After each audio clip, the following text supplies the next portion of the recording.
नमस्कार दोस्तों, कैसे हैं आप सभी का मैं आपके मंच the success point at the rate पे शानदार महत्वपूर्ण श्रृंखला में आपका स्वागत करता हूं दोस्तों। जी हाँ दोस्तों, हम डिस्कशन कर रहे हैं ज्योग्राफी का। देखिए 3 दिन हमारे इतिहास पर डिस्कशन चलता है और 3 दिन हमारा डिस्कशन चलता है ज्योग्राफी यानी कि भूगोल पर। और आज हम देख रहे हैं विश्व के भूगोल के अंतर्गत पृथ्वी के निर्माण करने वाले पदार्थों की प्रकृति और पृथ्वी की उत्पत्ति। तो आइए देखते हैं पृथ्वी की उत्पत्ति कैसे हुई। ये भी एक शानदार टॉपिक है दोस्तों। उम्मीद करता हूँ कि ये टॉपिक भी आपको पसंद आएगा। बहुत ही प्यारा सेगमेंट है। तो फटाफट से सब्सक्राइब कर दीजिए, बेल आइकन ऑन कर दीजिए ताकि नोटिफिकेशन मिलती रहे। ज़्यादा से ज़्यादा लोगों तक पहुँचाने का प्रयास करें, ज़्यादा से ज़्यादा लोगों को जोड़ने का प्रयास करें। और जितना ज़्यादा आप अपनी मेहनत, अपनी लगन लगाएंगे दोस्तों, अपनी लगन के साथ अपनी मेहनत को अंजाम देंगे, उतनी जल्दी आपको लक्ष्य हासिल होगा। मेरी ईश्वर से प्रार्थना है कि आप सबका सिलेक्शन हो दोस्तों। चलिए शुरू करते हैं। विश्व के भूगोल के अंतर्गत पृथ्वी की उत्पत्ति पर हमारा डिस्कशन। आइए तो दोस्तों, पहला कह रहा है कि पृथ्वी की उत्पत्ति में सम्मिलित पदार्थों के बारे में लोगों की राय में काफ़ी मतभेद रहा है। उदाहरण, उपरोक्त सिद्धांतों में से अधिकांश सिद्धांतों में यह माना गया है कि प्रारंभ में पृथ्वी गर्म पदार्थों के रूप में उत्पन्न हुई जो बाद में ठंडी होती गई। यानी कि ये मतलब बहुत से लोगों को में आपस में इसकी राय में या ये कह लीजिए अवधारणा में काफ़ी मतभेद है। और उदाहरण के आधार पर सिद्धांतों में से अधिकांश सिद्धांतों में यह माना गया है कि प्रारंभ जो पृथ्वी थी गर्म पदार्थों के रूप में उत्पन्न हुई थी जो कि बाद में धीरे धीरे ठंडी होती गई। अगला क्या है कि इस प्रकार पृथ्वी का ऊपरी भाग जो शीघ्रता से ठंडा हुआ, परंतु आंतरिक भाग जहाँ से ऊष्मा ह्रास की दर धीमी हुई, आज भी तरल अथवा द्रव के रूप में है। यानी कि पृथ्वी का ऊपरी भाग जो तेज़ी से ठंडा हुआ, लेकिन उसका जो अंदर का भाग है जहाँ से ऊष्मा की कमी हुई, ठीक है, धीमी हुई, आज भी वो तरल या द्रव के रूप में है। आगे चलते हैं। आगे कह रहा है कुछ अन्य सिद्धांतों के अनुसार पृथ्वी की उत्पत्ति ठोस पदार्थ के रूप में मानी जाती है। इस विचारधारा के अनुसार इसके आंतरिक भाग की ऊष्मा तथा तरल अवस्था का मुख्य कारण भूगर्भ में रेडियोधर्मी पदार्थों का क्षय होना है। यानी कि कुछ सिद्धांत के अनुसार क्या करती है कि पृथ्वी की उत्पत्ति ठोस रूप में हुई है, और इस विचारधारा के अनुसार इसके आंतरिक भाग की ऊष्मा और जो तरल या लिक्विड फॉर्म है का मुख्य कारण क्या है, भूगर्भ रेडियो एक्टिव पदार्थ का कम होना है। ठीक है। इसके अतिरिक्त ऊपरी परतों के दबाव से अंदर के पदार्थों के पिघलने के परिणाम स्वरूप भी पृथ्वी का आंतरिक भाग द्रव अवस्था में है। यानी कि इसकी जो ऊपरी परत के प्रेशर के कारण दबाव से भी क्या होता है, अंदर के जो पदार्थ हैं वो पिघले हुए रूप में होते हैं। चलिए आगे बढ़ते हैं।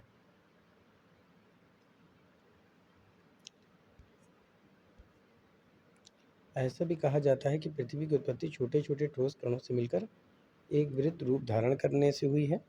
इन कणों के परस्पर मिलकर बड़ा आकार धारण करने की इस प्रक्रिया में भी अत्यधिक ऊष्मा उत्पन्न हुई, जिससे पृथ्वी के आंतरिक भाग में उपस्थित चट्टान पिघलकर तरल रूप में परिवर्तित हो गई है।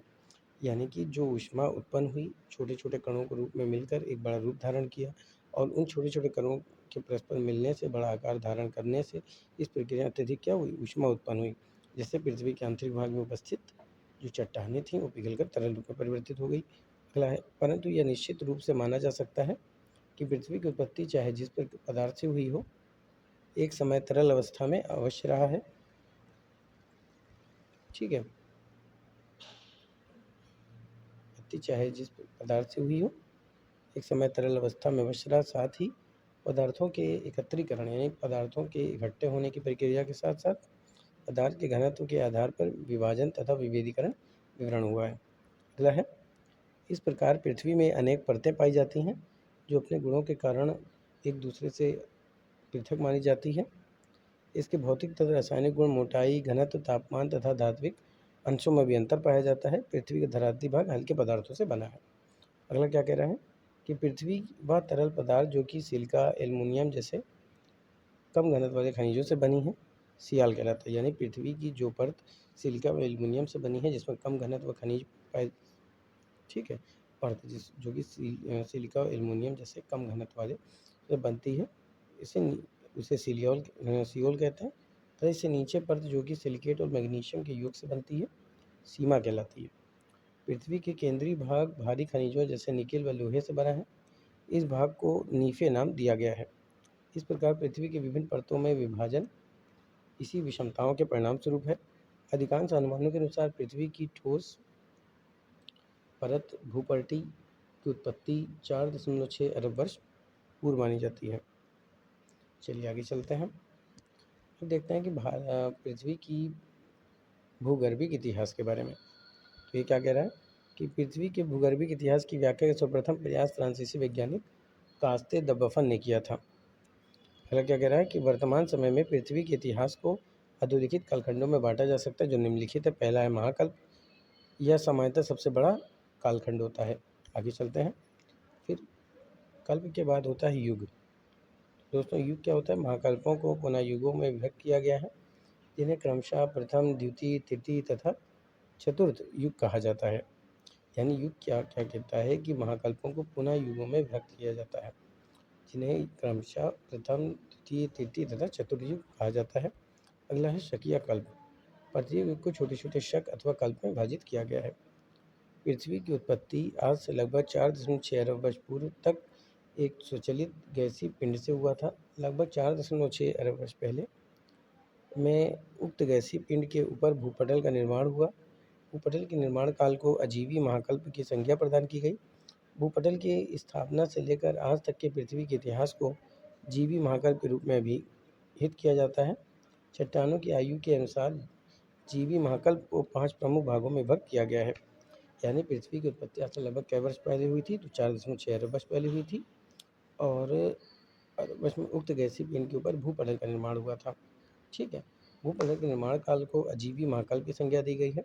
भूपटल की स्थापना से लेकर आज तक के पृथ्वी के इतिहास को जीवी महाकल्प के रूप में अभिहित किया जाता है। चट्टानों की आयु के अनुसार जीवी महाकल्प को 5 प्रमुख भागों में भी विभक्त किया गया है। आइए देखते हैं। अब देखते हैं कि जीवी महाकल्प युग क्या होता है। पहला है आर्कियोजोइक तथा प्रोटीरोजोइक महाकल्प को सम्मिलित रूप से प्री कैम्ब्रियन महाकल्प भी कहा जाता है, जो 59 करोड़ से 4.6 अरब वर्ष पहले तथा अर्थात प्री कैम्ब्रियन महाकल्प की अवधि लगभग 3.41 अरब वर्ष की थी।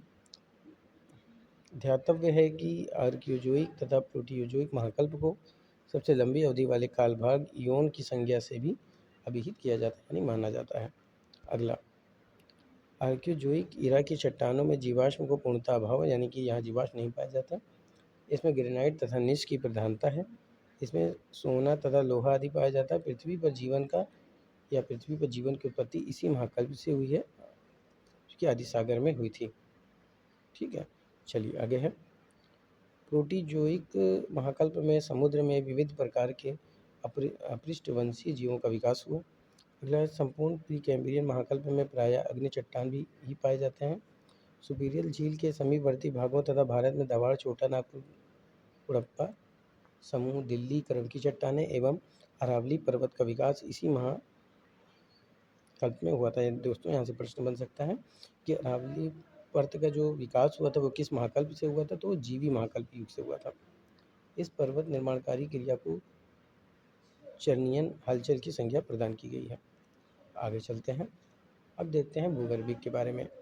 भूगर्भिक समय मापक्रम एवं उनकी विशेषताएं। पहला क्या है कि वर्तमान समय में पृथ्वी की भूगर्भिक संरचना के विकास क्रम के काल को विभिन्न कालों जैसे यान महाकल्प, कल्प युग आदि भागों में बांटा गया है। भूगर्भिक समय मापक्रम, उनकी विशेषताएं। तो पहला क्या है? प्री कैम्ब्रियन महाकल्प। तो लगभग 480 करोड़ वर्ष पहले प्री कैम्ब्रियन महाकल्प शुरू हुआ था। इसका समय पृथ्वी की उत्पत्ति से लेकर आज से 57 करोड़ वर्ष के पहले तक माना जाता है। अगला क्या कह रहा है? इस महाकल्प में निर्मित प्राचीनतम पर्वत को अर्कियन पर्वत कहते हैं। ताप और दाब के कारण इस युग की चट्टानों में सर्वाधिक रूपांतरण हुआ। इस महाकल्प की चट्टानों में ग्रेनाइट एवं निश की प्रधानता है, जिसमें सोना एवं लोहा पाया जाता है। अगला क्या कह रहा है कि भारत में इसी समय अरावली पर्वत तथा धारवाड़ क्रम की चट्टानों का भी निर्माण हुआ। इसी समय कैनेडियन तथा लॉरेशियन सील्ड का निर्माण हुआ। तो लॉरेशियन सील्ड का निर्माण कब हुआ था? प्री कैम्ब्रियन महाकल्प में हुआ था। अरावली पर्वत तथा धारवाड़ क्रम की चट्टानों का निर्माण कब हुआ था? तो प्री कैम्ब्रियन महाकल्प में हुआ था। ये भी इंपॉर्टेंट प्रश्न बन सकता है। आइए आगे देखते हैं। आगे कह रहा है कि वनस्पति के क्षेत्र में इस समय तक केवल सागरी घास का ही उद्भव हो सका था, परंतु स्थल भाग जीव रहित थे, यानी स्थल भाग पे कोई जीव नहीं पाया जाता था। इस महाकल्प में समुद्र में रीढ़ विहीन यानी एक पुचकी जीवों का उद्भव हो गया था, किंतु शैलों में जीवाश्मों का पूर्णतः अभाव था। अगला देखते हैं। अगला क्या है कि कैम्ब्रियन महाकल्प। कैम्ब्रियन महाकल्प की विशेषता क्या है कि यह पेलियोजोइक महाकल्प का पहला कल्प था। कैम्ब्रियन कल्प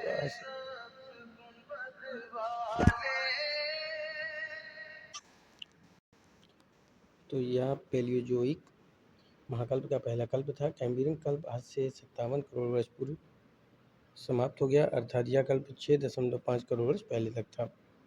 अगला क्या कह रहा है कि इस काल में पृथ्वी के ऊपर निचले सागरों का विस्तार होता रहा।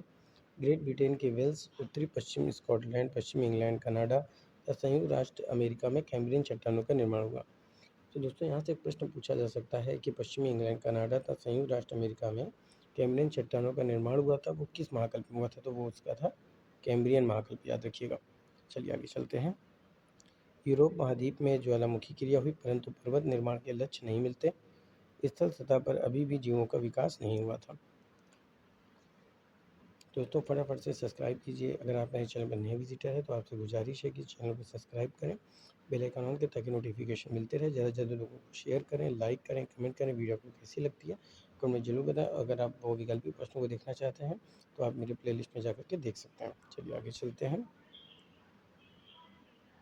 अब देखेंगे दोस्तों हम ऑर्डोविशियन कल्प के बारे में। ऑर्डोविशियन कल्प क्या कहता है कि इस कल्प का प्रारंभ आज से 50.5 करोड़ वर्ष पहले तथा समाप्ति 43.8 करोड़ वर्ष पहले हुई थी, यानी अर्थात यह कल्प 60.7 करोड़ वर्ष तक था। अगला क्या कह रहा है कि इस कल्प में समुद्र का विस्तार हुआ।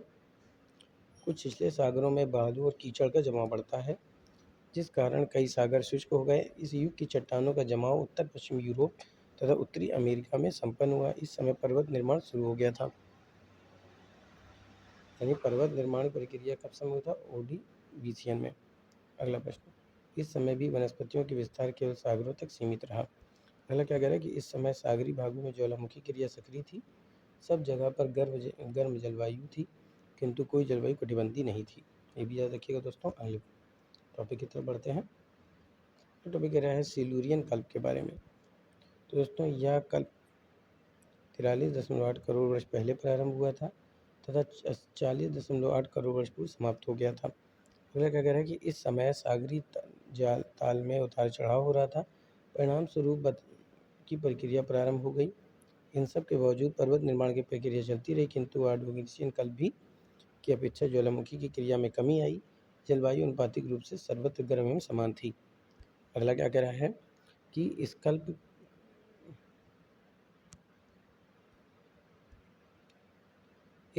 की पर्वत निर्माण प्रक्रिया को कैलोडीनियन हलचल के अंतर्गत माना जाता है, जिसके परिणाम स्वरूप उत्तर अमेरिका के स्कॉटलैंड, अपलेशियन एवं इसके स्कैंडिनेवियन के पर्वतों का निर्माण हुआ। अगला कह रहा है सागर में रीढ़ वाले जीवों की किस्मों में विस्तार तथा विकास हुआ। वनस्पतियों के प्रकारों में भी विकास हुआ। प्रवाल जीवों का सर्वप्रथम बड़े प्रमाणपत्र विस्तार मिलता है। दोस्तों पत्र नहीं, बड़े प्रमाण बड़े पैमाने पर प्रमाण मिलता है। ठीक है, सर्वप्रथम बड़े प्रमाणों का विस्तार मिलता है। ठीक है, बड़े प्रमाणों का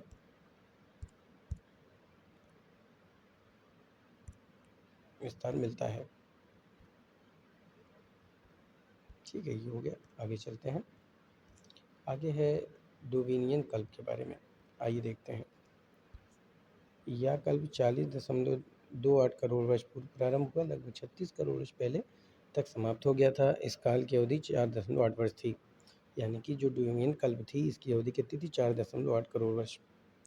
आगे, इस समय सागरी विभाग का ह्रास हुआ तथा स्थल भाग का विस्तार हुआ। यानी स्थल भाग के विकास का पूछा जाए कि स्थल भाग का विकास कब हुआ था? ये हुआ था डिवोनियन कल्प में। सागर में रीढ़ वाले जीवों का तथा मत्स्य का विकास तेज गति से हो रहा था। अगला क्या कह रहा है? यह कल्प मछलियों के लिए अत्यधिक अनुकूल थी। आकर्षक जैसी विशाल मछलियों का उदय हुआ। इनकी लंबाई 20 फीट थी, इसलिए इस कल्प को मत्स्य सहयोग कहते हैं। दोस्तों एक कल लिखिए, ये कल्प होगा। ठीक है, कल्प होगा। गलत टाइपिंग के लिए मैं आपसे माफ़ी चाहता हूँ। ठीक है दोस्तों, आइए अगला देखते हैं। इसी समय उभयचर जीवों जैसे जल व स्थल दोनों में रहने वाले जीव का भी उदय हुआ। सागरी रीढ़ वाले जीव स्थल की तरफ करने लगे यानी रुख करने लगे, क्योंकि उनके लिए वहाँ पर प्रचुर मात्रा में भोज्य पदार्थ मौजूद था। यानी जो जलीय स्थल थे, उभयचर जीव थे, वो स्थल की तरफ बढ़ने लगे, ठीक है, या आप कह सकते हैं इसको रुख करने लगे, यानी उनकी तरफ, ठीक है। फिर ज़मीन पर जंगलों की मात्रा बढ़ने लगी तथा मुलायम पत्ती वाले वनस्पति जैसे वनस्पति का विस्तार हुआ। अब देखते हैं कार्बोनिफेरस कल्प के बारे में। ये क्या कह रहा है कि इस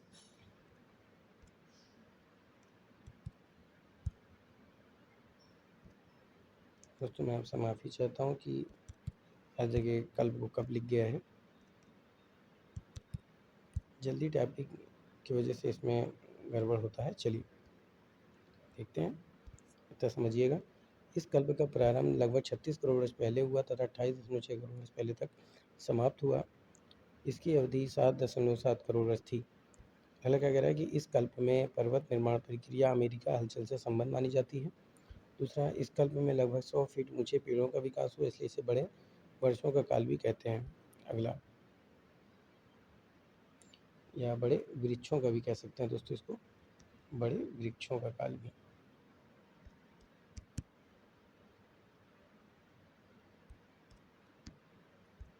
बड़े वृक्षों का काल भी कहते हैं। अगला, इसी समय बने भ्रंशों में पेड़ों के दब जाने से गुणवाना चट्टान संरचना का उदय हुआ। इसके कारण इसमें कोयले के व्यापक निक्षेप मिलते हैं, इसी के कारण इसे कार्बोनिफेरस कल्प या कोयला युग कहा जाता है। अगला क्या है कि इस काल में स्थल पर बड़े बड़े रेंगने वाले जीवों का उदय हुआ, इसलिए इसे रेंगने वाले जीवों का काल भी कहते हैं। ठीक है दोस्तों, क्या हो जाएगा, रेंगने वाले,